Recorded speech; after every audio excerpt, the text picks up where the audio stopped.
That is an absolute crazy comparison.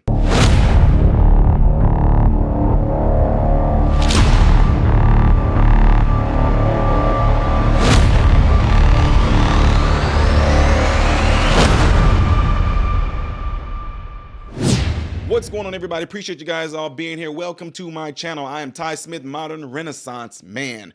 Make sure you guys follow me on all these platforms you see listed up here, there, and everywhere, and all that good stuff. Yeah, ladies and gentlemen. I know y'all saw the title and thinking like, what in the world? Perhaps some of you may be like, well, it's rightfully so. Some of y'all might agree with it. I do not know. That's your prerogative. But I wonder if Trump can get them for defamation or something like that. I'm just joking, folks. This is absolutely something that is crazy when you think about it. And when you start to see all the shenanigans and the propaganda and the sensationalism behind it, it's all politics and all for games, all right? So before I show y'all this video and what I am talking about, make sure you guys hit that like button so this video can be circulated within the YouTube algorithm, all right? Appreciate it. So check this out. Former President Trump wiping out Biden's lead with Latino voters ahead of November. Recent polling shows Latino voters prefer Trump over Biden by 6 points in a head-to-head matchup as the Democrats distance themselves from the cultural values of America's fastest-growing demographic. Here to react is former Texas Congresswoman Mayra Flores. Mayra, always so great to have you on the show. Thank you for joining us this morning. So what are you seeing on the ground? I mean, your district is largely Hispanic. What's the sentiment? What are the issues driving them and this 6-point lead that Trump has?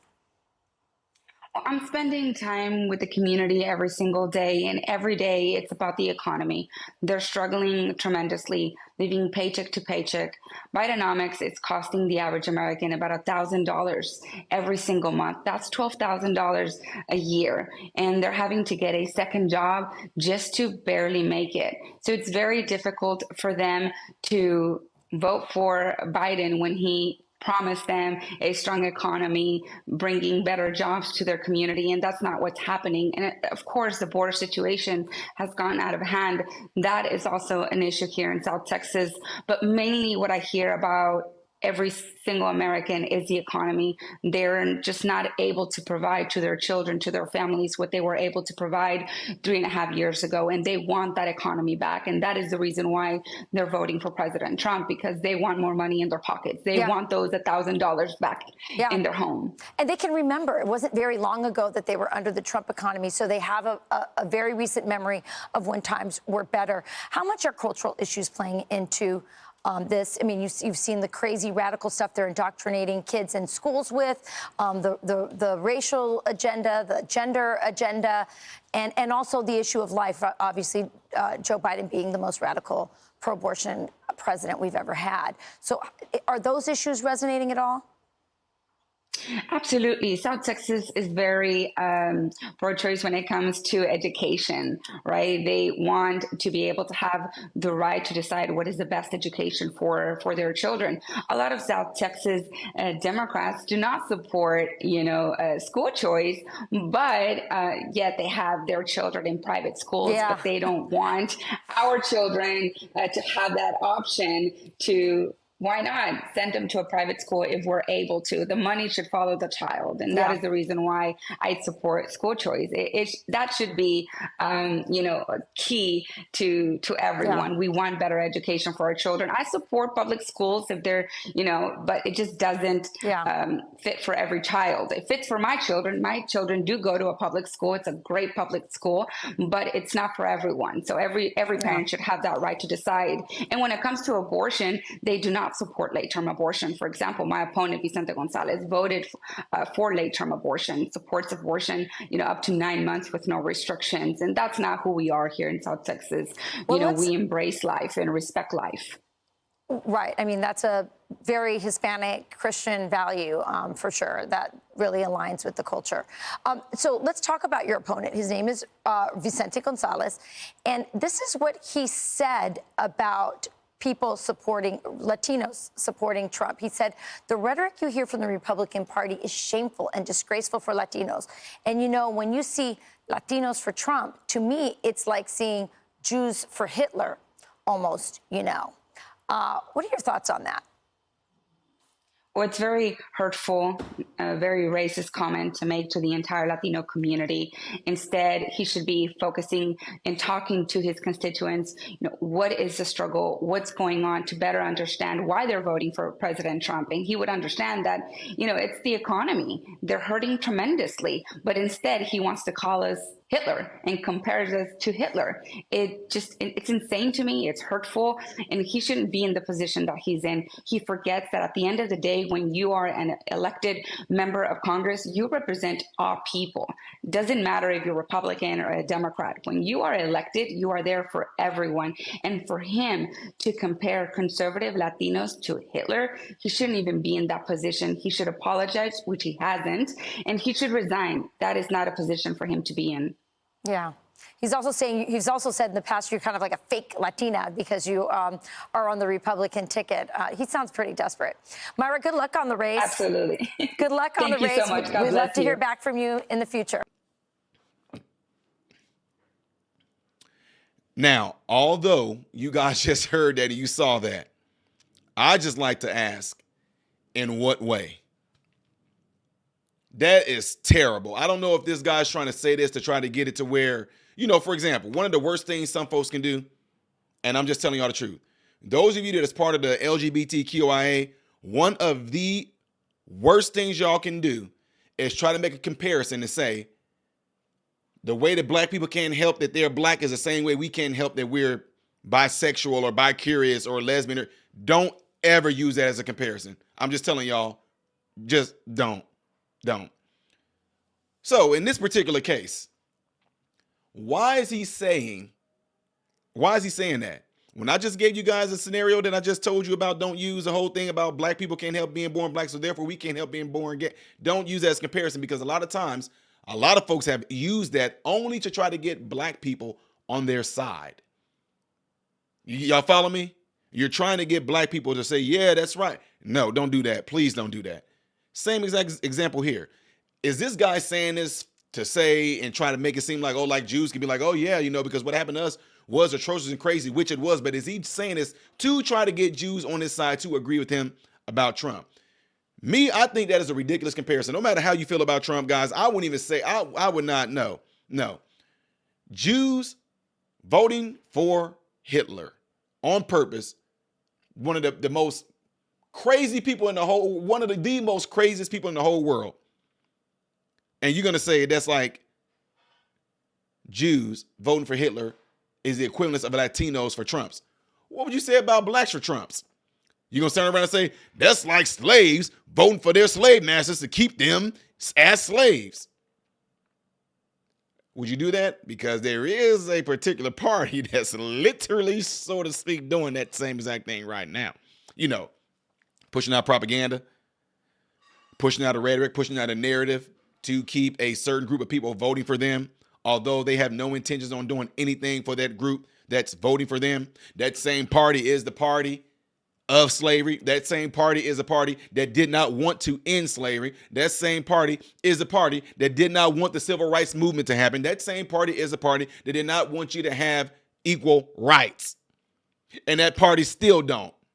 That's why they are creating situations and scenarios to keep you impoverished, to keep you in the conditions that you're in right now, with no intentions on hoping that you ever get out of those conditions. Correct me if I'm wrong.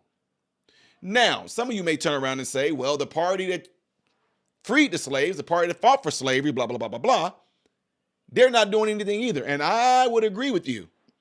I say it all the time. A lot of Republicans never needed the black vote. Therefore, they didn't care about going and trying to get the black vote. Which should make you kind of question why is it Donald Trump is actually trying to help everybody, but he is making sure that he's putting his hand out and extending his hand out to the African American community. I just say the black community, or I just say darker version of white people community. No, but seriously, that's what it is. So What has Donald Trump done in his 4 years that he was the president that would make you even compare him to Hitler? He said a phrase before, I don't care, man. If I sat there and said, guys, y'all, there's some things that I went through in my life, that was my struggle. What? You said what Hitler said, Mein Kampf. You said my struggle. Hitler once said my struggle. You use a phrase from Hitler. Therefore, shut up. Are you serious? Somebody, you know that every word that you speak out of your mouth, somebody has said it. You know that even if you said, I want some breakfast, you know that Hitler maybe said that one day too. He might have woke up and said that he wanted some breakfast. And because you use the phrase, I want some breakfast, you use the phrase that Hitler, y'all are crazy. But what did Donald Trump do that would make you compare him to Hitler? What did he do? Now, if y'all want to get deep into it, which I'm not going to go too deep into it so I don't waste a lot of y'all time, right now, according to the actions that you are seeing bestowed upon you, does it seem like this current administration is caring about you? We got illegals coming into this country, getting way better benefits than you, the American people. You are heirs in America. You know that a king would never treat an outsider better than he would his own bloodline. So I'm just saying this in a sense. As American blood-born patriots, let's just say if it's American blood, whether you are black, white, Asian, blah, blah, blah, if you were born here in America, we'll just say American blood. That's what we're going to call it, American blood. You are heirs to what America has offered you and what America has for you, just like a king would leave his kingdom to his heir, who's next in line, and he expects him to run that kingdom like he did. But the kingdom are not just letting any and everybody just come into that because it can destroy it. What do y'all think is happening right now? I'm just telling you, based off of the actions. Now, I know some of y'all say there are some good things that could be. No, in this particular case, the border being open, folks coming in from any and everywhere, criminals are coming in here. They are killing our American blood-born brothers and sisters. All I'm asking is what administration is allowing that to happen. And if you try to even say, well, the Republicans won't agree, they don't need the Republicans to agree for him to actually undo what he did. I'm talking about President Biden. He can undo what he did with an executive order, but he's not doing that. Why? Well, the Republicans won't know. No, y'all can say it all day long. It has nothing to do with the Republicans won't agree to a border deal. No, they don't want to agree to a border deal that includes sending money to Ukraine and Taiwan and all that. So that money can somehow illegally get funneled back into the ones who really wanted to go over to Ukraine. And if there's Republicans that's on board, I'm talking about them too. The same ones who feel that we should help you. Y'all, I have written people in Congress in Florida, in Illinois, and in Missouri. I've written them. I've written state reps. Nobody can explain to me why it's a necessity for us to send money to Ukraine. They can't. They can't even explain why these illegals need money of ours to give to them to help them in their lives when they won't even give it to our veterans or our own homeless people. They can't explain it. It cannot be broken down. You want to know why? Because it makes no sense. Then again, I don't know, some of y'all, I was getting ready to say, you cannot make something that does not make sense. You can't make it make sense. But then again, a man can be a woman can be a man. You can identify how you want to. You can flip around and be someone one day and turn around and be you can be a Furby now and bringing kitty litter to school so you can poop and pee in it. Then again, I stand corrected. Yes, you can. I take it back. You don't have to make it make sense. Just get people to believe it. It doesn't even matter. But none of them have been able to explain to me why we need to send things to Ukraine. Yeah, because if Trump gets elected, and y'all can mark my word, if Trump gets elected as president and this stuff goes on and they still talk about sending money to Ukraine, you can bet your bottom dollar I'm going to be bashing Donald Trump for lying. If he gets into office and don't shut it down like he said he's going to do, y'all, mark my words, I will be on Trump like white on rice, plain and simple. Watch and see. Anyway, y'all, let me know what y'all think about all this right here. Do you think that Trump, Latinos, I don't know what the Latino community think of you. If there's any of y'all to follow my channel, let the Latina brothers know and sisters know that this is what they're saying about them. They're telling you Latino people that you guys voting for Trump is equivalent to the Jews voting for Hitler. So in other words, y'all stupid. Y'all are dumb. They're putting you guys in the same boat as they're putting a lot of black people. We stupid. We dumb. We don't know. We up here voting for Trump. Don't we know that man is a white supremacist? Although Joe Biden himself, who did Joe Biden get it? Who was his mentor? There was a KKK Grand Wizard or something like that. Hillary Clinton, who did she say was one of her great mentors? Huh? Margaret Sanger? The one who wanted to eliminate black people? Okay, but Trump said what about black people that he wanted to do to black people? What did he say he wanted to do to Latinos? Where's that at? Huh? Where's that rhetoric? Where's that book? You won't find it. So Latinos, I want to hear what y'all got to say on this too, because that's what they're pretty much saying. Y'all don't know what y'all doing. Y'all so stupid. Y'all voting for a guy that want to bring y'all to y'all slaughter. That's ridiculous. Anyway, let me know what y'all think by leaving in the comments below after this video. Hit that like button, folks. I know some of y'all have forgotten to do it. Hit the like button right now. All right? Appreciate it. Get into those cell phones. Let one person know about this channel in your cell phone contact list. Go into the contact list if you know that they would benefit from this channel. Encourage them to subscribe to this channel. Yeah, folks, I want to hear what y'all got to say about this one. I'm Ty Smith, Modern Renaissance Man, hoping and praying that every last one of you have food, shelter, and clothing. And most of all, I pray every last one of you guys are in great health mentally, physically, emotionally, and spiritually. God bless you all through Jesus.